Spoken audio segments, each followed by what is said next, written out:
आप देख रहे हैं द मोबाइल स्टडी का यूट्यूब चैनल और हम लोग पढ़ रहे हैं अभी ज्योग्राफी में बेसिक्स की हम लोगों ने शुरुआत कर दी है।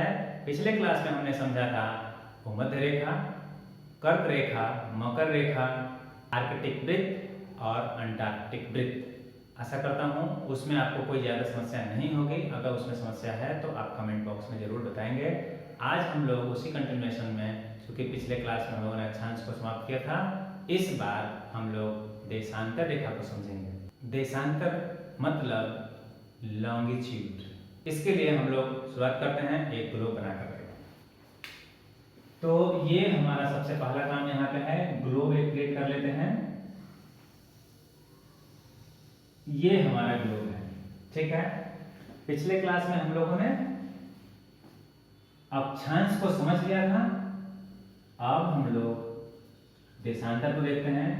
ये हमारा उत्तरी ध्रुव नॉर्थ पोल और ये दक्षिणी ध्रुव साउथ पोल है। इसमें इंपॉर्टेंट जो देशांतर रेखाएं हैं, जो लॉन्गिट्यूड है, उसको हम लोग ड्रॉ करेंगे सबसे पहले। तो एक सबसे इंपॉर्टेंट जो लॉन्गिट्यूड है जिसका मान रखा गया है 0 डिग्री। 0 डिग्री की जो लॉन्गिट्यूड है वो GMT है। 0 डिग्री की लॉन्गिट्यूड GMT है, ग्रीनविच मीन टाइम। इसी को प्रधान माध्य भी कहते हैं।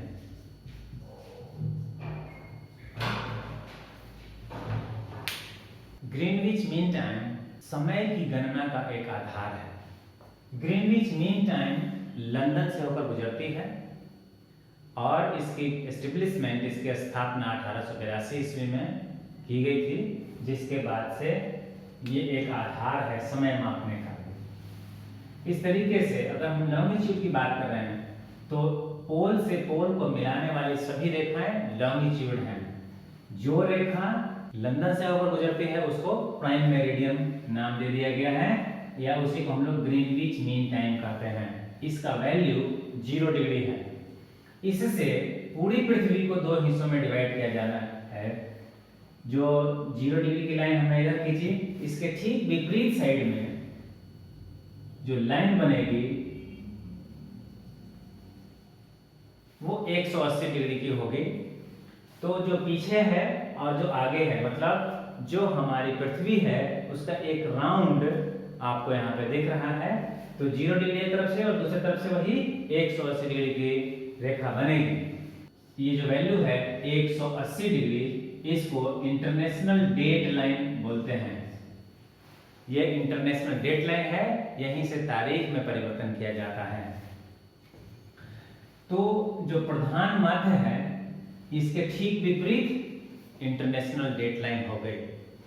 तो इसके कैरेक्टरिस्टिक्स से बात करें लॉन्गिट्यूड की, तो ये सभी रेखाएं समान होती हैं, क्योंकि सभी रेखाएं इसमें, सभी लॉन्गिट्यूड्स जो हैं वो पोल से पोल को मिलाकर के ही बनती है, नॉर्थ से साउथ पोल को मिलाकर के।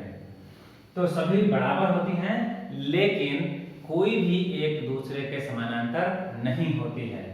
सबसे अधिक चौड़ाई कहां पर होगी इसकी? ये इक्वेटर पर सबसे अधिक दूरी पर स्थित होती है, जबकि पोल पर जाकर के सभी एक जगह मिल जाती है। तो जो हमारी यहाँ पे लॉन्गिट्यूड्स हैं, इसमें 2 सबसे इंपॉर्टेंट हमने समझी। एक जो 0 डिग्री का मान लंदन से होकर गुजरती है उसके लिए, और उसके ठीक पीछे से 180 डिग्री का मान जो कि इंटरनेशनल डेट लाइन कहलाता है। इन दोनों की वजह से पृथ्वी 2 हिस्सों में बंट जाती है।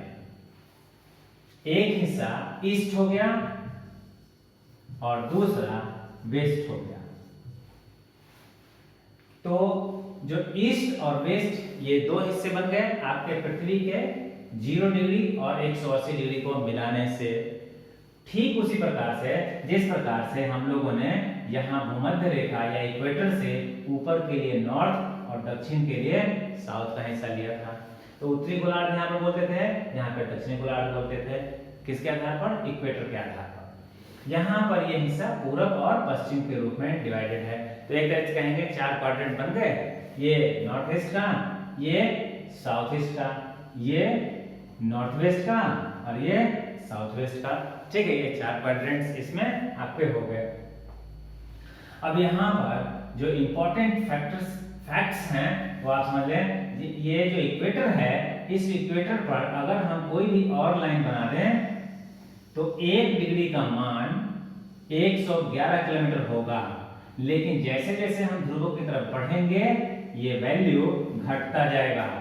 ठीक है, यहाँ पर अभी तो हम लोग जो बना रहे हैं ये रेखा सारी जो है बराबर है और एक दूसरे के समानांतर नहीं है, ये ध्यान रखेंगे। जो कि अक्षांश रेखाओं में सब एक दूसरे के समानांतर होते थे और रेखाएं छोटी होती जाती थी जैसे जैसे हम वैल्यू की तरफ आगे बढ़ते थे। लेकिन अगर हम यहाँ इसके हिसाब से देखें तो ये सब एक दूसरे से आगे की तरफ बराबर दूरी पर स्थित है। कहाँ पर? इक्वेटर पर। और यहाँ 1 डिग्री का मान 111 किलोमीटर होता है, जो कि अक्षांश रेखा के 1 डिग्री के मान के बराबर ही है। लैटिट्यूड का भी 1 डिग्री का मान 111 किलोमीटर और लॉन्गिट्यूड का भी मान इक्वेटर पर 1 डिग्री के लिए 111 किलोमीटर होता है। लेकिन जैसे जैसे इक्वेटर से दूर होते जाएंगे ये दूरी जो है घटती जाएगी और फाइनली यहाँ पर 0 हो जाएगी।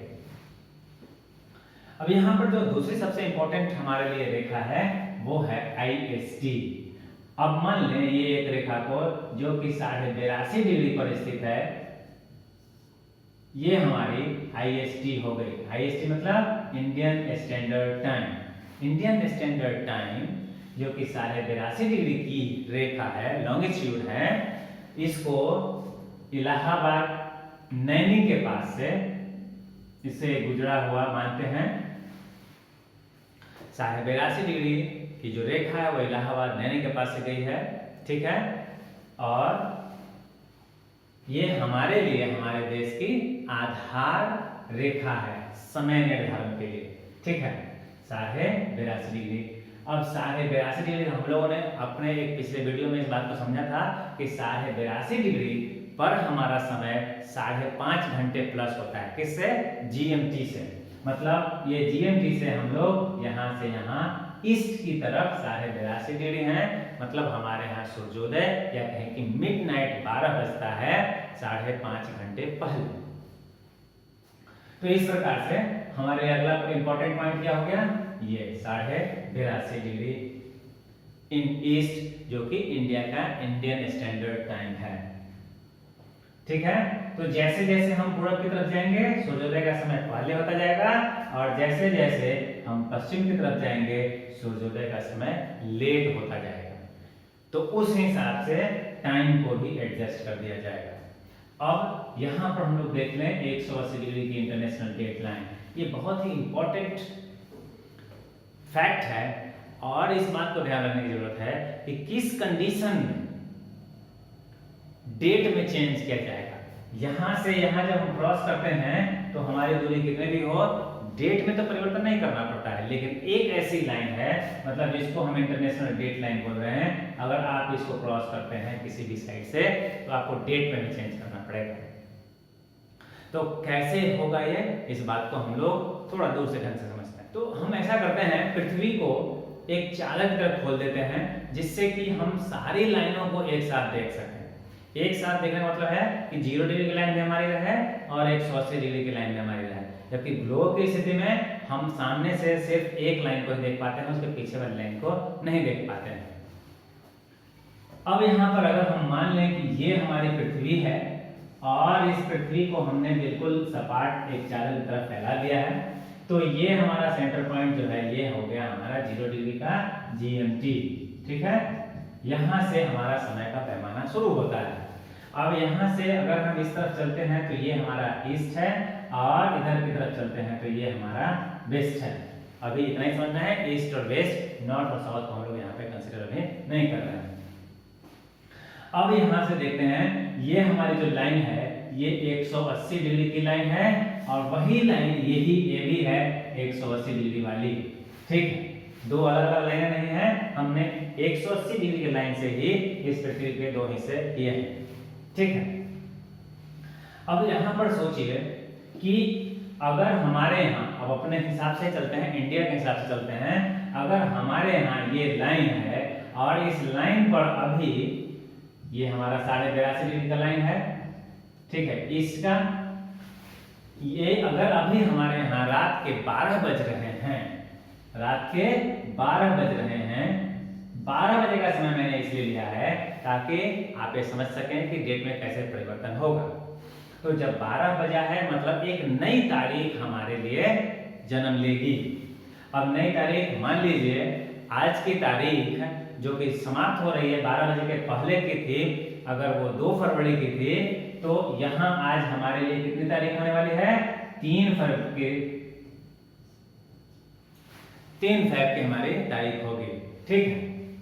अब 3 फरवरी जो है इस एरिया में जैसे जैसे अब हमारे यहाँ समय बढ़ेगा, हमारे यहाँ 12 बजे के बाद का 1 बजता है, मतलब 1 घंटा मतलब 15 डिग्री इधर की तरफ ये 12 बजे की लाइन खिसक जाएगी, ठीक है। अब इस कंडीशन में यहाँ का एरिया जो है ये भी 3 तारीख में आ जाएगा, लेकिन ये पूरा का पूरा एरिया अभी तक कितने तारीख में है? 2 तारीख में है, ठीक है। ये 3 तारीख का एरिया यहाँ पर पहले सूर्योदय हुआ था, तो यहाँ से यहाँ तक भी कितना तारीख होगा? 3 तारीख ही होगा। तो जो 3 तारीख का एरिया है वो इतना हो गया, और इसके बाद का जो एरिया है वो 2 तारीख का एरिया है। अब हम मूवमेंट कर रहे हैं, मूवमेंट का हमारा जो डायरेक्शन है वो हम किधर जा रहे हैं? ईस्ट की तरफ जा रहे हैं। ईस्ट की तरफ जाते हुए हम यहाँ से इस लाइन को क्रॉस कर जाते हैं। एक्चुअल में जब आप पूरब की तरफ चल रहे हैं और लाइन क्रॉस करते हैं तो आप पहुंचते कहाँ हैं? आप इस एरिया में पहुंच जाते हैं। आप चल रहे हैं किधर? पूरब की तरफ। पूरब की तरफ चलते हुए आपने इंटरनेशनल डेट लाइन को क्रॉस कर लिया है। आप 3 तारीख से 2 तारीख के एरिया में आ गए हैं, ध्यान रखिएगा। पूरब की तरफ चलते हुए जब हम इंटरनेशनल डेट लाइन क्रॉस करते हैं तो आप एक बड़े तारीख के क्षेत्र से छोटे तारीख के क्षेत्र में चले जाते हैं। क्या करेंगे? आप 1 तारीख को घटाएंगे, ठीक है। अब पश्चिम की तरफ अगर चलते हैं, यहाँ से हम पश्चिम की तरफ चलना शुरू किए, पश्चिम की तरफ चलते हुए अगर हम इसे क्रॉस करते हैं तो हम अपने डेट में क्या करेंगे? एक ऐड करेंगे। तो सीधा से क्या मतलब हो गया? 2 यहाँ पे फैक्ट बने आपके। पूरब की तरफ चलते हुए अगर आप इंटरनेशनल डेट लाइन क्रॉस करते हैं तो आप 1 तारीख कम करेंगे, और पश्चिम की तरफ चलते हुए अगर आप इंटरनेशनल डेट लाइन क्रॉस करते हैं तो आप 1 तारीख उसमें ऐड करेंगे। अगर ये क्वेश्चन आपको समझ में आ गया होगा, यहाँ पे ये कॉन्सेप्ट समझ में आ गया होगा, तो ये क्वेश्चन आपसे गलती नहीं होगी। तो कैसे चेंज होता है ये क्लियर हो गया। तो आशा करता हूँ कि आपको हमारा ये वीडियो पसंद आया होगा, और आपको अगर ये पसंद आया तो इसे लाइक करें, अपने दोस्तों को भी शेयर करें, और आगे इस तरह के वीडियोस पाने के लिए हमारे चैनल को सब्सक्राइब कर लें। धन्यवाद।